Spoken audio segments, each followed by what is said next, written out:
No matter how you define happiness, there are a few common threads among people who describe themselves as happy, one of which is charity. That charity takes on many forms, from giving money to giving time.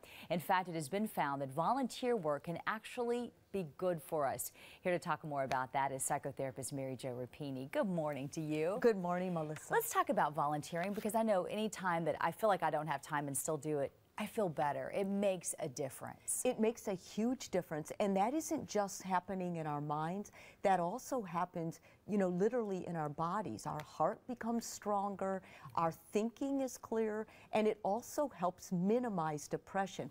Psychologists for many years have told clients who suffered from depression or anxiety, if you start giving back, if you start volunteering, it's going to help you alleviate some of your own depression. Is it because it almost takes your mind off of yourself and has you focusing on something else and just making you feel better that you're making a difference? That's part of it. But the other part is humans all need to feel connected, and they all need to feel valued. And when you volunteer, you're so valued. People start needing you. They start complimenting you. They start appreciating the assets you have, and they help you see your assets in a different way. Well, and you can also get all kinds of benefits from it. You can learn new skills, you can meet new people, especially if you move to a new town. It's so hard to meet new people at first. It's a great way to make friends. It's wonderful. I started volunteering in a hospice when I moved to Lubbock, Texas, because I was new to the city. I didn't know anyone, and I didn't know what God had in mind,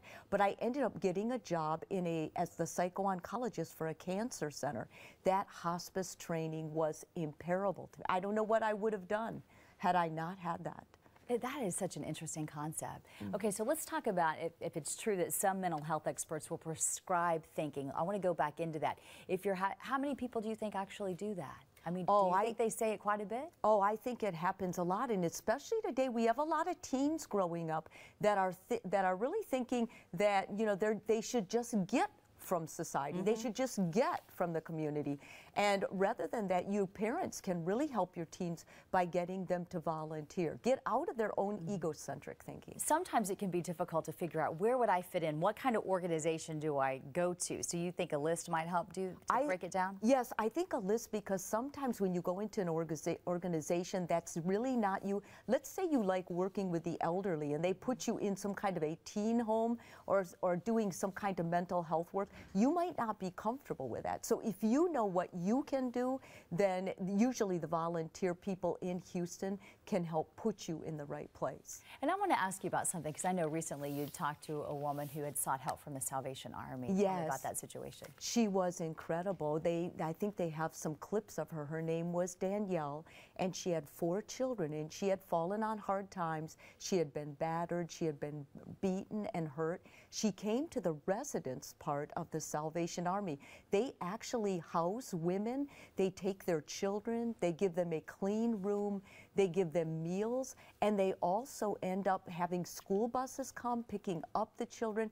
And Danielle is now taking classes there so that she can go out and get a job. And she was a little bit worried last week when I spoke with her, because she hadn't found a job yet, but she said, I know I have this Salvation Army and these helpers behind me, and I will make it.